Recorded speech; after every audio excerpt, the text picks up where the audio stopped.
ТТ Трип 5075. Когда училась в художественном училище, люди, которые узнавали, что я художник, первое, что спрашивали: а вы что, голых рисуете? Очень было смешно. Да, еще в анатомичку мертвецов, плавающих в ванной. И не только части, например, могли плавать. То есть берешь, например, руку, хоп, ее на стол, и изучаешь строение мышц, костей, запах формалина. Причем изучение серьезное такое, с рисованием. Нужно было сдавать эти рисунки, там огромное количество по анатомии. Ну, наверняка в нашей палате люди все с этим, художники, знакомы, так что тут нет ничего нового, и все знают, почему нужно рисовать голых. Юзер Татьяна: есть ли будущее у традиционной живописи, как вы считаете?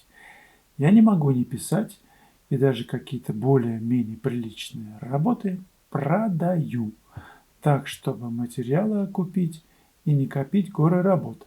Но вопрос будет ли в будущем востребован. А мы же с вами, юзер Татьяна, здесь сейчас живем, в моменте. То есть, если приносит удовольствие вот этот момент, мы наслаждаемся. Никто не знает, что в будущем и вообще, есть ли оно будущее. В нашей сегодняшней ситуации только здесь, сейчас. В любом случае, мне кажется, люди, люди, обычные люди, заходишь к ним в гости домой, что-то ж на стенах висит. Вот что? У кого-то висят какие-то репродукции. Мама дорогая, да, лучше бы не заходил. Ну, вкус, такой вкус у большинства людей. Не все же знают, что такое культурка. В основном, как деньги заработать и как отдохнуть. Все, этим ограничено. Но надежда умирает последней. Даже древние люди на скалах рисовали художество всяких быков, сражения. Это ведь естественное желание человека изобразить свои чувства, свои эмоции. Посмотрим, все развивается. Ну хорошо. Электронные же книжки сейчас читаем большинство. Хотя вот я люблю, например, бумажные больше всего. Ну, какое-то другое ощущение. Электронные я не приучил себя к электронному. Хотя и там слово, и тут слово. И там белый лист, и там белый экран. Ну, живопись, да? Но будет электронная какая-нибудь живопись, в конце концов. Я настолько погружен в свои идеи, в то, что я делаю в живописи. Хочется и то, и другое попробовать. Планировать наперед я не умею. Что там будет вообще с живописью, неизвестно. Главное, чтобы мы получали радость, когда мы создаем. Ну, и если это искренне, то найдется обязательно человек, хотя бы один, кто будет на этой волне, срезонирует и захочет это приобрести. Кстати, скоро Новый год. У меня очень много работ небольшого формата. Они вполне себе адекватной цены, так что вы можете посмотреть на сайте. Выбирайте что-нибудь для подарка своим друзьям. Да нет, не друзьям, конечно, себе. Пусть вам подарят, если вы любите то, что я делаю, ваши близкие, и я вам пришлю. Вопрос от Светланы Левченко. Уважаемый Вячеслав, как вы относитесь к тому, что другие художники, возможно, пишут свои работы по мотивам ваших? Спасибо за творчество и добрый совет. Ну, пишут и пишут, если это с целью изучить приемы, живописную технику, да, какие-то перенять, пожалуйста, ради бога. Но если это копия, напишите, что это копия, значит, по моей работе. Но когда плохого качества копия еще в продаже где-то стоит, такое случалось, мне прислали просто, кто-то из вас прислал, что на одном сайте жуткое зрелище, похожее на твою работу. Я написал этой женщине, она удалила, потому что это была дикость какая-то. Epic Punch. Как быть, если жалко продавать свои работы менее чем за $500? Покушать есть на что, а отдавать за так жалко, и все тут. Так не отдавайте, если есть покушать. На что? Пусть создается фонд Epic Punch 7542. И наберется достаточное количество работ, причем разных форматов. Делайте большие, средние, маленькие. И делайте выставку персональную. И вот там уже поставите разные цены, и будет наверняка не жалко с чем-то расстаться. Когда работ много, то не будет очень заметно, если вы какую-то продадите или там несколько. Это же не картошка, которую тоннами, машиной, например, там 5 тонн сразу. Друзья, у меня в школе появились новые очень важные уроки, теоретические. Не проходите мимо, загляните на сайт. Вот один такой анонс, посмотрите.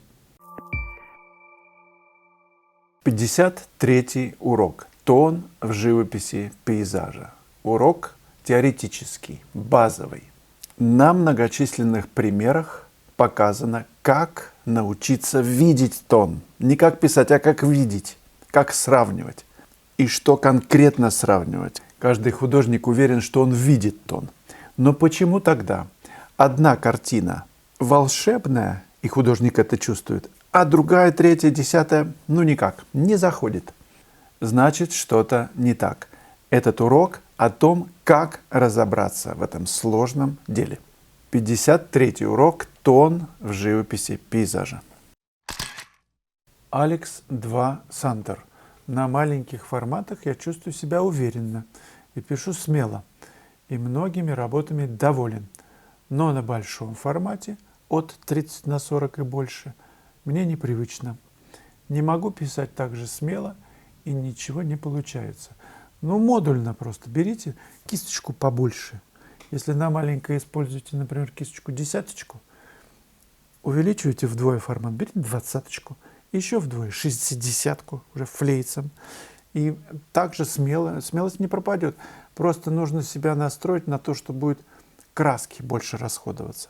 Выдавливайте много краски и также смело попробуйте. И начните 30 на 40, это небольшой формат. И смелость понемножку прибавляйте. Даже если 30-40 это уже смелость теряется, 25 на 35 возьмите.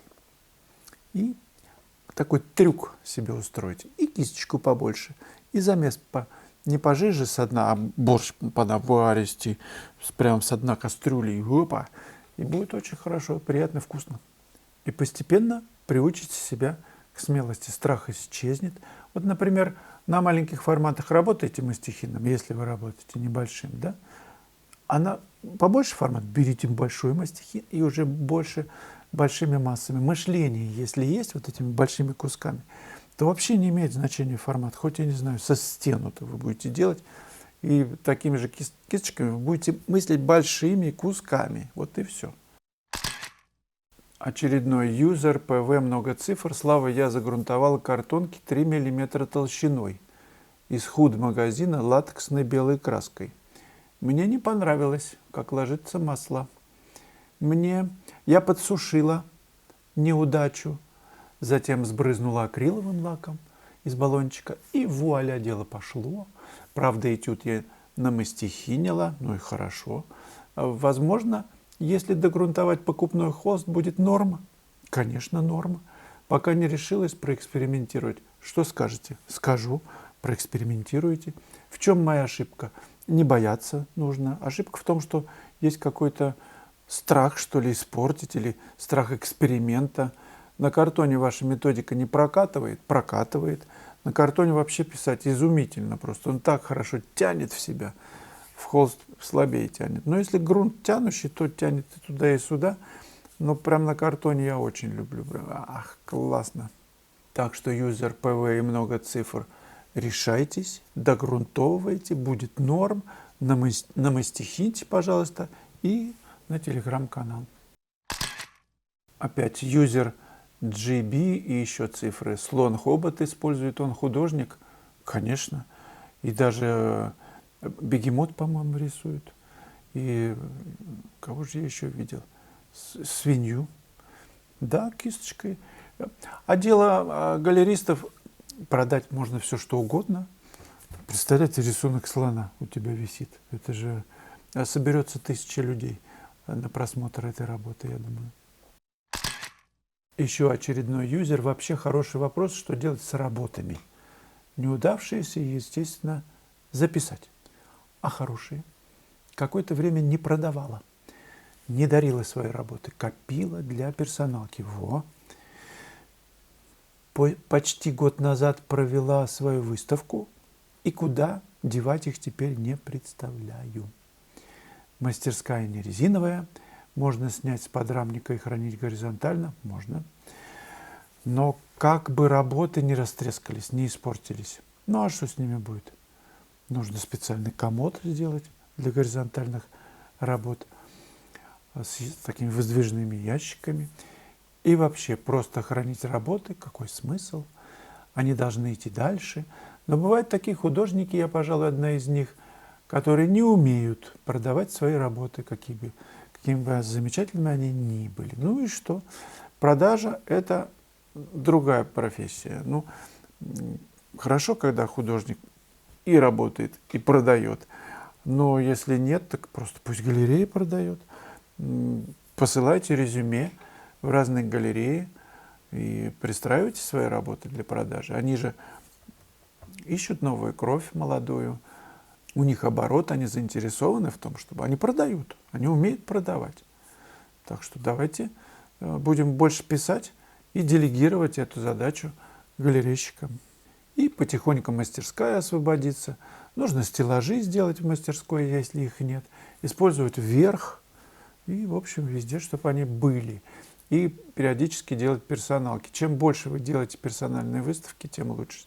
Вы себя богаче представляете. А на выставках разноплановые работы лучше показывать. Разноформатные и разные техники. И пастель, и карандаш, и гуашь, и акварель, и масло. Чтобы все вот как... Пусть ваша многогранность убьет всех, сразит наповал. Вот такой посыл.